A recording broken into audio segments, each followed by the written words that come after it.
Welcome, I'm Rabbi Phil Bressler of Beit Am in Corvallis, Oregon, and this is the daily summary video for the Kitzur Shulchan Aruch Yomi Daily Halakha Learning Project, covering the passage from Sivan 156 Seif 1 to Sivan 157 Seif 3. You can find links to the Hebrew and English text of this passage and to the calendar of upcoming passages in this video's description. So, if a couple notices some blood after having sex, that's not presumed to be menstruation, but she still needs to immerse in the mikveh before they can have sex again. If it happens again, though, apparently there should be some concern that somehow the combination of immersion and sexual activity causes her to bleed. There can't be any contact on the night of immersion anymore. If a tendency develops, she's got to examine herself more regularly and must apparently see a doctor immediately. Apparently, if it happens 3 times in a row, she's permanently forbidden to her husband, so I guess they're presumed to be somehow physically incompatible or something. If a woman feels her period begin during the act of having sex, she's supposed to tell her partner immediately.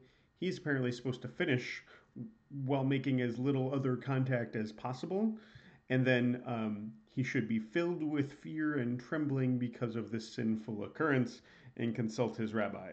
I'm not even going to touch that one.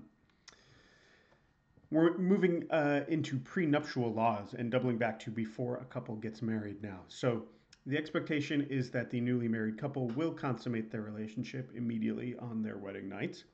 Therefore, the woman is supposed to count off her 7 clean days beforehand and keep checking until the ordained consummation of the marital act, even if she's a minor who hasn't yet had her period, which is definitely a WTF kind of a moment. The 7 clean days are evidently considered connected to her sexual desire for her fiancé.